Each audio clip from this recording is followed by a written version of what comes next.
Tu parles, c'est presque un coup de pouce que tu donnes là à Pont-Farcy. Et avec nous, Pierre Bonde, chaque semaine, s'intéresse, tu sais, à la désertification, justement, Oui, du c'est une milieu réalité, rural. c'est une On en réalité. parle souvent sur France 3. C'est notre préoccupation parce que France 3, c'est le terrain, c'est la France, c'est le pays.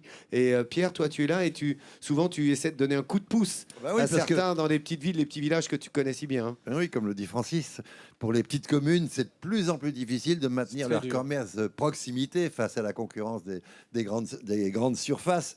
Mais enfin, quand même, cette semaine, je voudrais vous montrer que avec de la bonne volonté, en imitant du sien, il y a encore un peu d'espoir et un peu d'avenir pour ces petits commerces. Je vais vous le prouver en vous emmenant à Bernières-le-Patry. C'est à une Francis quinzaine de connaît. kilomètres Je connais. de Vire, un village de 550 habitants qui ne possède plus qu'un seul commerce. Le voilà, c'est l'épicerie, une épicerie bazar où l'on trouve vraiment de tout, c'est-à-dire des primeurs jusqu'au matériel de bricolage ou de jardinage en passant Comme souvent. par les articles de mercerie, de broderie, etc.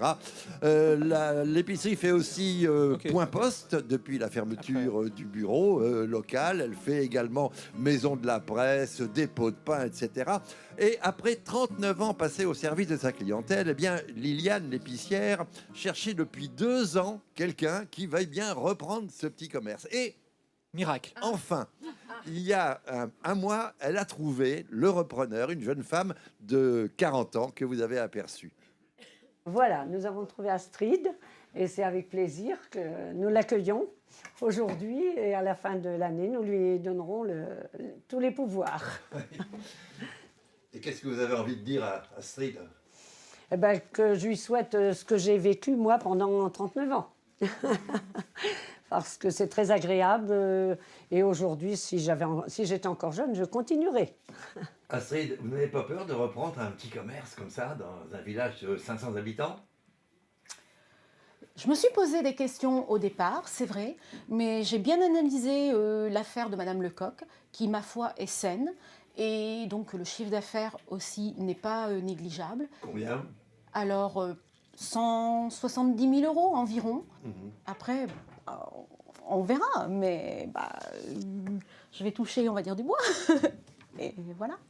Voilà, et on souhaite vraiment beaucoup d'avenir à cette épicerie bazar de Bernières-le-Patry. Mais je voudrais ajouter une petite chose, Vas-y, c'est Pierre. que si cette opération a réussi, c'est grâce aussi à la municipalité, parce que la commune a accepté de racheter les murs, c'est-à-dire l'épicerie et le logement attenant, et pour les louer Bien sûr. 500 € par mois à la jeune femme qui reprend. Ça allège bien sûr les frais de Bien reprise sûr. de Ce la qu'on a boutique. envie de dire. Et aujourd'hui, il n'y a pas d'autre solution. Il faut que les communes s'impliquent dans la sauvetage Voilà. de On le voit souvent avec qui toi, hein, deviennent dans des chaque services ville. publics. On C'est a envie de ça. lui dire Ouais, bonne ouais. chance, et puis c'est vrai que les communes sont très sollicitées parce qu'il faut racheter les commerces, Ouais. il faut rénover l'école, il faut souvent aussi donner de l'argent pour que le bureau de poste reste. Ça va devenir peut-être un de ces jours un peu difficile, mais pour l'instant, c'est vrai que les communes tiennent à ça, tiennent à la proximité et Voilà. tout. Et puis même pour nous journalistes, c'est important ces commerces-là, parce que où on trouve le journal le matin chez eux. Bien sûr. Eh On oui. parle aujourd'hui de la presse, de la crise de la presse. Il S'il y a n'y avait plus pas de ces distributeurs, faits de presse, on vend pas bien les journaux, entendu. hein, on vend Eh pas oui. les journaux. Voilà. Et donc puis ça c'est un lieu compte. de rencontre où toutes les nouvelles se Absolument. partagent et s'échangent. Absolument. Voilà. Mais il faut d'abord lui dire bonne chance. Hein. Bonne chance Quand et, même. et bravo monsieur le maire de Bernières-le-Patry aussi, qui a Bravo, engagé coup de sa commune. chapeau. Ça, c'est tout notre Pierrot Bonte. Hein. C'est tout notre Pierrot. Il s'y intéresse à ceux qui ont des difficultés dans les villages, dans les villes. Ça se passe dans Midi en France. Tu voulais ajouter quelque chose, Francis? Non, juste dire qu'effectivement, c'est très dur quand même, parce que c'est vrai que la désertification existe, hein, Pierre. Même, effectivement, il y a des belles histoires, et tant mieux. Mais la désertification est toujours là. Alors, il y a eu des mouvements de population ces dernières années. On a vu, par exemple, des Britanniques arriver dans le bocage virois, qui ont fait revivre aussi un peu le commerce, un peu les petites communes oubliées, les fermes qui avaient été oubliées, les bâtiments qui avaient été oubliés.